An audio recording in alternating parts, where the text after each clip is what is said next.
जयकारा बोलिए श्री गुरु महाराज की जय। श्री परमहंस सत्यार्थी जी महाराज की जय।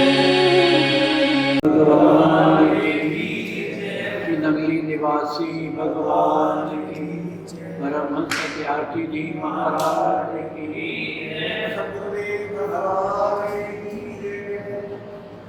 शास्त्रों की शिक्षा पर प्रसंग चल रहे हैं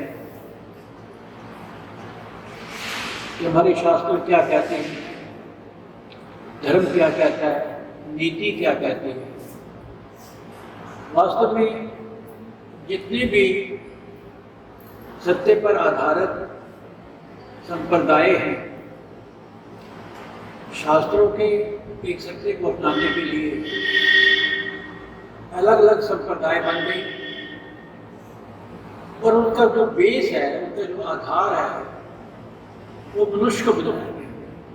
मनुष्य को अनेक प्रकार की शिक्षाएं दी गई, दीवारें खींच दी गई। कोई भी धर्म, कोई भी हमारी संप्रदाय है, एक दीवारें खींच दी गई कि मनुष्य ने क्या करना है और क्या करना चाहिए। सारी संप्रदाय सत्य पर टिकी हुई है और सब संप्रदायों में कर्म भी आता है, भक्ति भी आती है और ज्ञान भी आता है। तीनों चीजें प्रत्येक मनुष्य को शिक्षा दी जाती है कि मनुष्य तूने ऐसा करना है, ऐसा नहीं करना, और उस पर ही आधारित होकर के मनुष्य चलता है।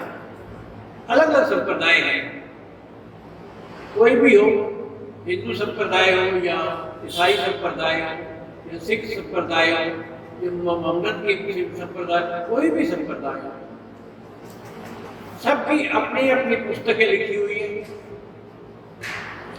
अपने अपने धर्म के नियम बने हुए हैं और सारे के सारे जो केंद्रित हैं वो मनुष्य है। मनुष्य को समझाया गया है तूने ऐसा करना है और ऐसा, और मनुष्य उस पर पक्का हो गया, पक्का। कई संप्रदायों ने मनुष्य को इस प्रकार से किया कि देखो, कोई भी मनुष्य कैसा भी हो, उसके कर्मों को देखो। एक छोटी सी बात बताता हूँ आपको मैं। एक गांव का मेला लगा हुआ था, बात बड़ी समझने वाली है। एक गांव में मेला लगा, सारे मनुष्य मेला देखने जा रहे थे। एक मनुष्य जब मेले के पास पहुंचा तो कुएं में झांक करके देखने लगा।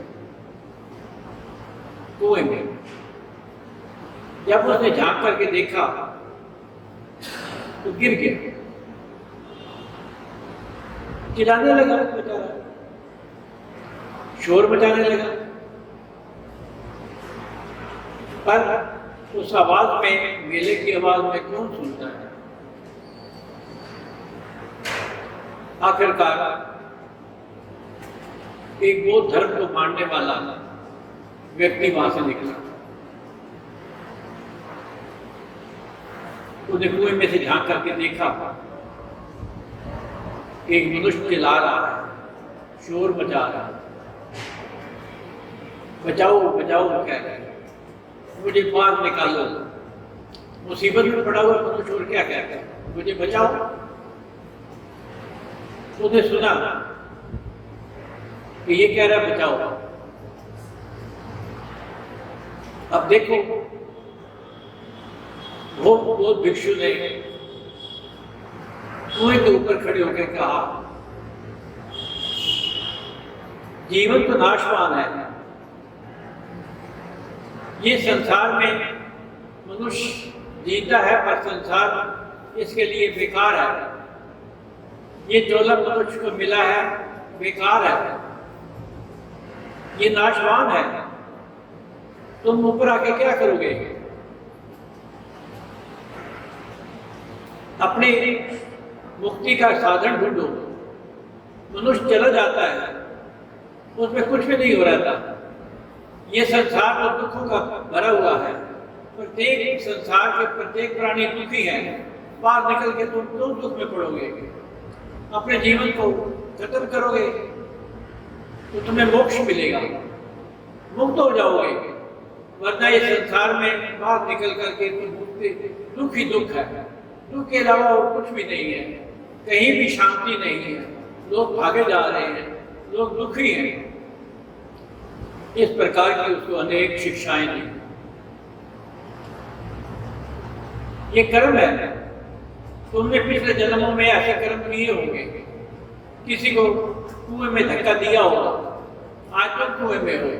अपने कर्मों को स्पष्ट कर लो, अपने कर्मों को खत्म कर लो। अर्थात उसको शांति का पाठ पढ़ा दिया, मुक्ति का पाठ पढ़ा दिया, कर्मों का पाठ पढ़ा दिया। इस जीवन में ही अपने कर्म खत्म कर लो। अगले जन्म में अपने कर्म क्यों लेके जाओगे? जो भी आपने कर्म पिछले जन्मों के किए हैं, यहाँ पर खत्म कर दो। कर्म फिलॉसफी उसको सारी समझा दी। बड़ी देर लग गई। उसने कहा, बाबा मुझे बचाओ, मैं ईंटों पर खड़ा हुआ हूँ, न जाने कब हाथ छूट जाएगा, न जाने कब मैं पानी में डूब जाऊंगा। कह लेकिन छोड़ो, ये तो होता ही रहता है। मनुष्य तो जाते रहते हैं, मनुष्य आए और चले गए। इस संसार में दुख ही दुख है। और अपने कर्मों को सुधार लो। सारी कर्म फिलॉसफी, सारा दुख का सिलसिला उसे समझा दिया। समझा करके कहा, जहां हो वहीं सुखी रहो। संसार में निकल करके कोई फायदा नहीं है। संसार तो दुखों का सागर है। यहाँ तो दुख ही दुख है। प्रत्येक प्राणी दुखी है, कोई सुखी नहीं है। बाहर निकल के क्या करोगे? इसका अर्थ ये हुआ कि उसको शिक्षा दे करके वो बोधि आगे चला। निकाला नहीं उसे, वो बेचारा चला रहा है, मुझे निकालो मुझे निकालो, पर उसे शिक्षा दी। शास्त्रों को पढ़ करके इस प्रकार के भी मानव होते हैं जो दूसरों को केवल शिक्षा देते हैं, जो दूसरों को केवल शिक्षा, शास्त्रों की शिक्षा देते हैं। हमारे शास्त्रों में ये लिखा हुआ है, मनुष्य ने कर्म करने हैं और कर्म का फल भोगना है। ये संसार नाशवान है।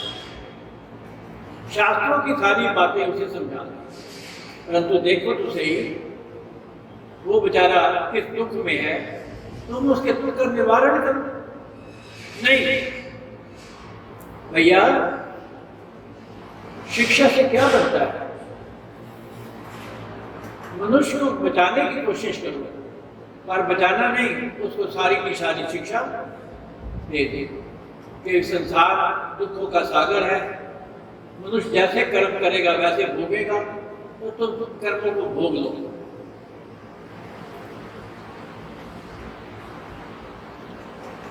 चला गया, वहां से देख करके चला गया। उसने कोई सहायता नहीं की, बल्कि उसको उपदेश दे दिया।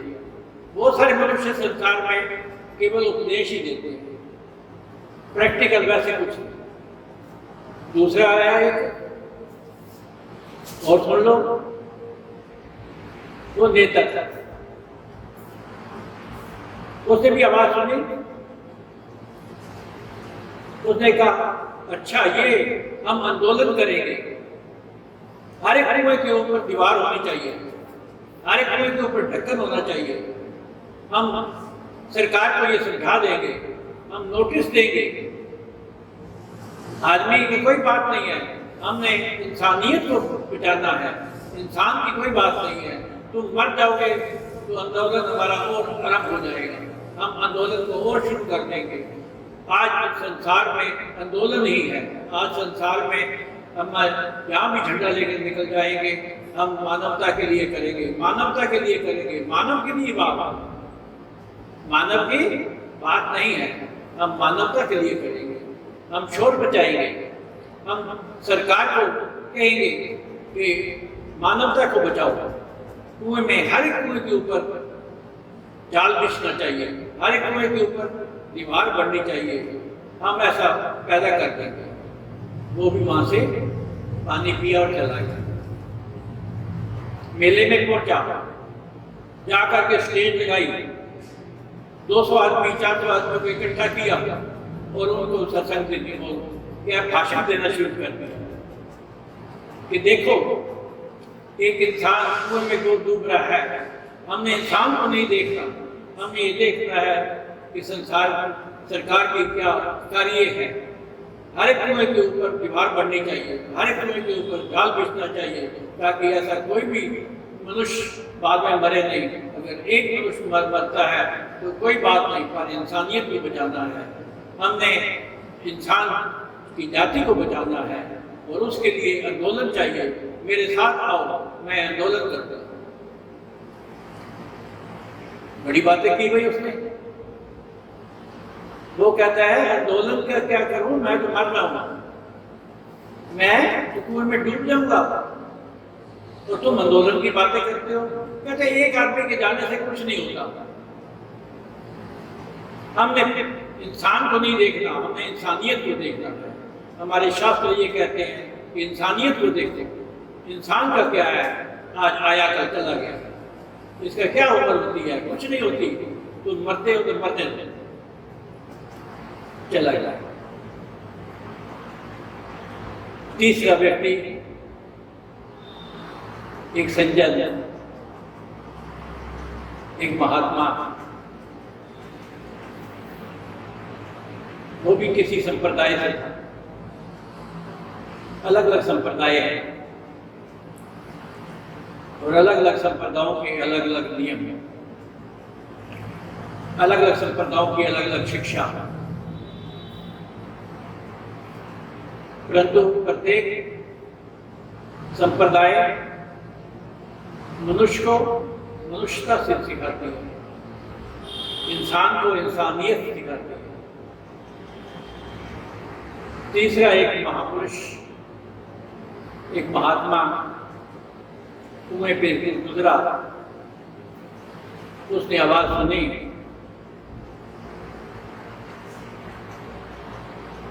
दिल में दर्द पैदा हुआ। उसने इंसान की वैल्यू को समझा। एक झोला लटकाया हुआ था, उसने झोले में से एक रस्सी निकाली, ऊपर बांध करके कुएं में लटक गया और उस डूबते हुए इंसान को बचा करके ऊपर ले आया। उस इंसान ने कहा, उस व्यक्ति ने कहा, पहला एक व्यक्ति आया, वो मुझे कर्म फिलॉसफी सारी समझा गया कि मेरे ऐसे कर्म होंगे और मैं कर्मों को निपटा लूं,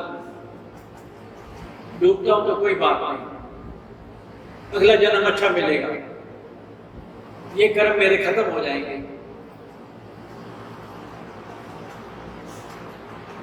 दूसरा आया, उसने मुझे सारी शिक्षाएं दी कि मैं आंदोलन करूंगा, तुम्हारे एक मरने के बाद हमारा आंदोलन और तेज हो जाएगा। भाई तुम पहले व्यक्ति हो जिसने मेरी जान बचाई है, मैं आपका शुक्रिया अदा करता हूं। उस व्यक्ति ने कहा, उस महात्मा ने कहा, आप मेरे शुक्रिया अदा मत करो, मैं आपका शुक्रिया अदा करता हूं। आपके बदले मुझे सेवा करने का मौका मिला है। हमारा धर्म कहता है कि सेवा ही मुक्ति का रास्ता है, सेवा ही परमात्मा तक जाने का रास्ता है,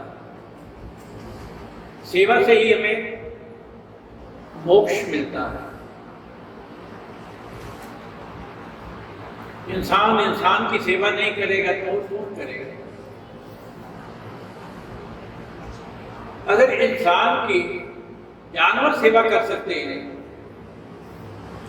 एक मनुष्य घोड़े पे चढ़ करके कहीं भी जा सकता है, सोचो। हमारे जितने देवी देवता हुए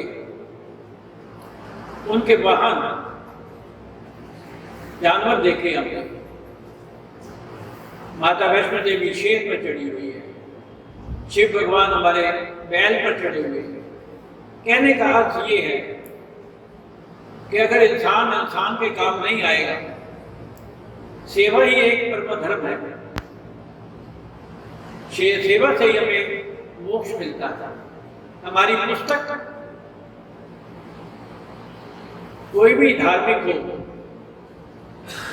उससे हमें यही प्रेरणा मिलती है कि प्राणी, हे मनुष्य, तू मनुष्य की सेवा कर। हे मनुष्य, सेवा तेरा परम धर्म है। तेरे सामने कोई भी आता है, चाहे वो कोई भी जानवर हो, कोई भी पक्षी हो, अगर वो दुखी है तो तेरा पहला धर्म ये है कि तू उसकी सेवा कर। परंतु ऐसा व्यक्ति जो सेवा का मार्ग सिखाए, शास्त्रों की पड़ी हुई दीवारों को तोड़ देता है। बहुत सारी दीवारें हैं हमारे बीच में। आदमी आदमी में दीवार है, आदमी जानवर में दीवार है, आदमी समुद्र में दीवार है, आदमी हवा में दीवार है। दीवारें खिंची हुई हैं, परंतु जो सेवा के पथ पर मनुष्य चलता है वो इन दीवारों को तोड़ देता है, हटा देता है इन दीवारों को। वो कहता है सबसे पहले मेरा परम धर्म मनुष्य की सेवा करना है। मेरा पहला धर्म प्राणी मात्र की सेवा करना है, बस, और मैं कुछ नहीं जानता। जो दुखी है उसकी मैंने सेवा करनी है। इसलिए मैं आपका धन्यवाद करता हूं। उस महात्मा ने उस व्यक्ति को कहा, मैं आपका धन्यवाद करता हूं कि आपके जरिए से मुझे सेवा का मौका मिला, और इसीलिए मैं अपने झोले में रस्सी रखता हूं। कोई भी पानी में डूब जाए, कुएं में डूब रहा हो, मैं उसे निकाल सकता। मैं झोले में दवाइयां रखता हूं, जो भी कोई बीमार हो ताकि मैं उसको बचा सकूं। मैं किताबें रखता हूं छोटी छोटी, कोई बच्चा रो रहा हो तो उसे मैं ज्ञान की शिक्षा भी देता हूं। मेरा परम धर्म पहले ये है। मैं कर्म फिलॉसफी को बाद में देखता हूं, मैं आंदोलन को बाद में देखता हूं। पहले मेरा धर्म है कि मैं प्राणी मात्र की सेवा कर सकूं, बस। और यही हमें शास्त्र, यही हमारे संप्रदाय, हमारी संप्रदाय यही सिखाती है। धन्य है ऐसे मनुष्य जो इस मार्ग पर चलते हैं। धन्य है ऐसे व्यक्ति, आत्माएं जो इस मार्ग पर चलती हैं कि प्राणी प्राणी के काम नहीं आएगा तो और पुरुष के काम आएगा। इसलिए सतगुरुदेव के प्यारे बच्चों, वास्तव में शिक्षा यही होनी चाहिए कि प्रत्येक व्यक्ति, प्रत्येक प्राणी की सेवा करे। ये कर्म फिलॉसफी, ये शास्त्रों की ज्ञान बाद में छोड़ दे। एक रोते हुए को चुप कराना, एक दुखी को दुख को हरना, जाकर के बहुत सारे मैंने देखे, कई व्यक्ति हॉस्पिटलों में जाते हैं और बीमारों से पूछते हैं कि किसी प्रकार की कोई सेवा हो तो मुझे बताओ। कितना प्राणी मात्र का ये सबसे परम धर्म है कि वो शिक्षा के सेवा के मार्ग पर चले और अपने शास्त्रों की दीवारों को तोड़ करके अपने परम धर्म को अपनाए। इसी में जीवन का कल्याण हो। हरि ओम तत्सत। मेरे सतगुरु जी कृपा करो, मेरे सतगुरु जी कृपा करो, कृपा करो सतगुरु कृपा करो, कृपा करो सतगुरु कृपा